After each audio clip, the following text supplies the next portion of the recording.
இதுவரைக்கும் நம்ம சேனலை சப்ஸ்கிரைப் பண்ணாத நண்பர்கள் மறக்காம சப்ஸ்கிரைப் பண்ணிக்கோங்க. ஒரு ஊர்ல பெரிய பண்ணையார் ஒருத்தர் இருந்தார். அவருக்கு எல்லாமே இருந்தது. ஆனால் குழந்தை செல்வம் மட்டும் இல்லை. பண்ணையாரும் அவர் மனைவியும் வேண்டாத தெய்வம் இல்லை, போகாத கோயில் இல்லை.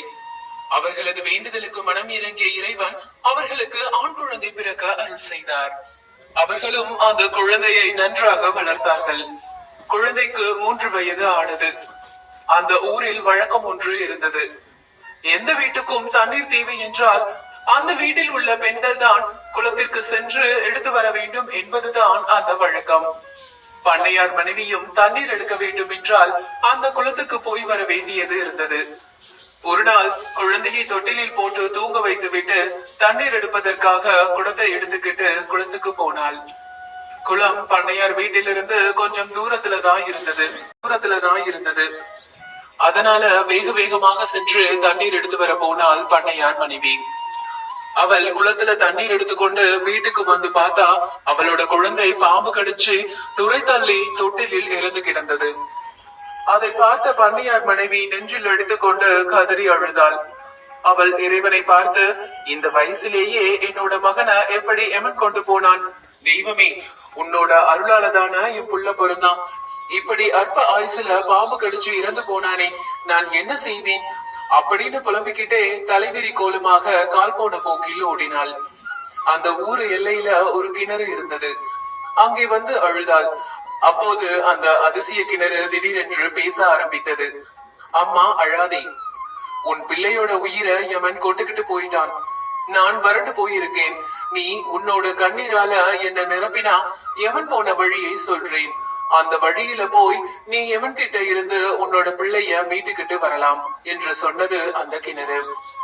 அதை கேட்ட பண்ணையார் மனைவி, என்னோட கண்ணீரால் இந்த கிணற்றை எப்படி நிரப்புவேன் இறைவா என்று சொல்லிக் கொண்டு இன்னும் வேகமாக அழுதாள். அவள் கண்ணிலிருந்து சிந்திய கண்ணீர் அந்த கிணற்றின் கரையை நனைத்து ஈரப்படுத்தியது. அதில் அந்த கிணற்றுக்கும் இரக்கம் சுரந்தது. இறைவன் அருளால் வறண்டு கிடந்த அந்த கிணற்றில் தண்ணீர் பெருக ஆரம்பித்தது. சிறிது நேரத்தில் அந்த கிணறு தண்ணீரால் நிரம்பியது. உடனே மறுபடியும் அந்த கிணறு பேசியது. இங்கே இருந்து நீ நேரா போ, அங்கே ஒரு கள்ளி செடி இருக்கும், அது கிட்ட நீ போய் கேட்டா அது உனக்கு வழி சொல்லும், போ என்று சொன்னது அந்த கிணறு. உடனே பண்ணையார் மனைவி அந்த கள்ளி செடியை தேடி வேகமாக ஓடினாள்.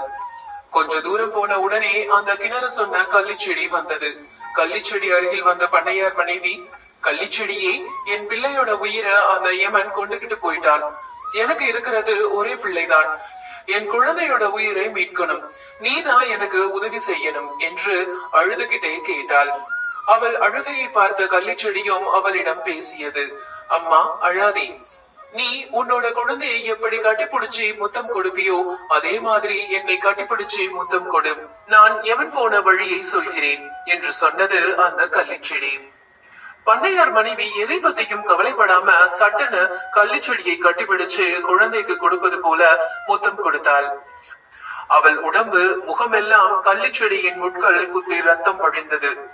அப்போது அந்த கள்ளிச்செடி பண்ணையார் மனைவியை பார்த்து, அம்மா அழாதே, இங்கிருந்து இடது பக்கமா போ, அப்படி போனால் எமன் போன பாதையில் நீயும் சென்று உன்னோட குழந்தை உயிரை மீட்டிடலாம். நீ போகும் வழியில் ஒரு கழுகு இருக்கும், அந்த கழுகு உனக்கு உதவி செய்யும், கவலைப்படாம போயிட்டு வா அப்படின்னு சொன்னது அந்த கள்ளிச்செடி. பண்ணையார் மனைவியும் அந்த கள்ளிச்செடிக்கு நன்றி சொல்லிட்டு அழுதுகிட்டே இடது பக்கமா போனாள். கொஞ்ச தூரம் போன உடனேயே ஒரு பெரிய மலை கழுகு அங்கிருந்த மரத்துல உட்கார்ந்திருந்தது. கண்ணீரும் கம்பலையுமாக வந்த பண்ணையார் மனைவியை பார்த்த அந்த கழுகு பேச ஆரம்பித்தது. அம்மா அழாதே, நீ ஏன் இப்படி அழுதுகிட்டே போற? என்னன்னு சொன்னா என்னாலான உதவிய நான் உனக்கு செய்வேன் என்று சொன்னது. கழுகு சொன்னதை கேட்ட பண்ணையார் மனைவி, என் குழந்தையின் உயிரை எமன் கொண்டு போயிட்டான். அந்த எமன் கிட்ட இருந்து என்னோட குழந்தையை உயிரோட மீட்கணும், அதுக்குதான் போய்கிட்டு இருக்கேன் என்று சொன்னாள். அதை கேட்ட கழுகு, அம்மா எனக்கு 2 கண்ணும் தெரியாது, உன்னோட 2 கண்ணையும் எனக்கு தந்தா நான் எமன் இருக்கிற இடத்தை சொல்லுவேன், உன் கண்ணை எனக்கு தருவியா அப்படின்னு கேட்டது அந்த கழுகு. பண்ணையார் மனைவி எதை பற்றியும் யோசிக்கவில்லை. கண் தெரியாத கழுகுக்கு எப்படி எமன் இருக்கும் இடம் தெரியும் என்றும் சிந்திக்கவில்லை. தனக்கு அருகில் கிடந்த கூர்மையான கம்பை எடுத்தாள். தன் இரு கண்களையும் தோண்டி எடுத்து கழுகிடம் கொடுத்தாள்.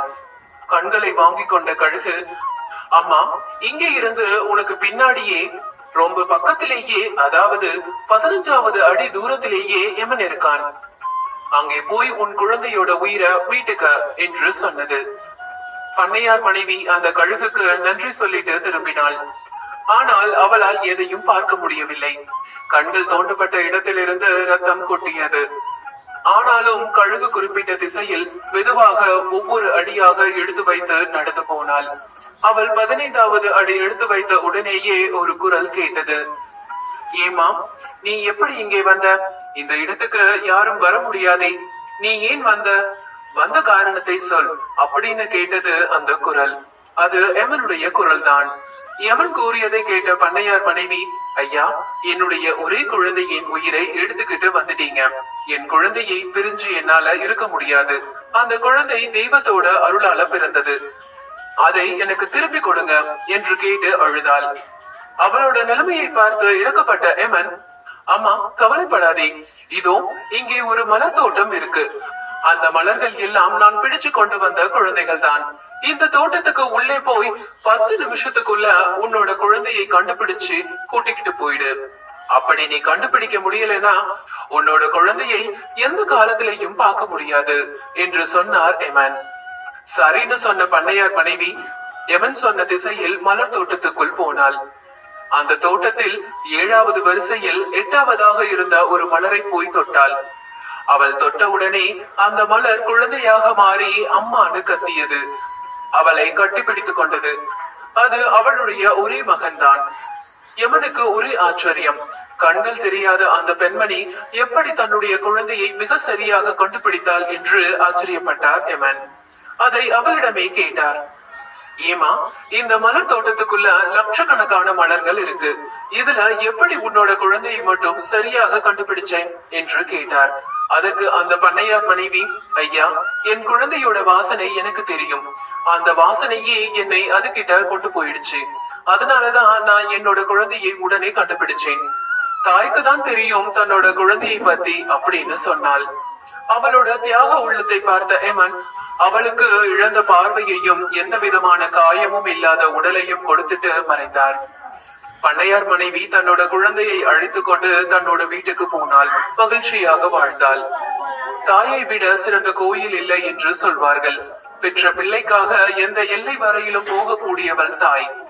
பிள்ளைக்காக தன் உயிரையும் கொடுக்க தயங்காதவள். அவள் செய்யும் தியாகங்களுக்கு ஈடாக எதையும் குறிப்பிட்டு சொல்ல முடியாது. அப்படிப்பட்ட தாயை எக்காலத்திலும் போற்ற வேண்டும் என்பதை அவளது பிள்ளைகள் எக்காலத்திலும் மறந்துவிடக்கூடாது.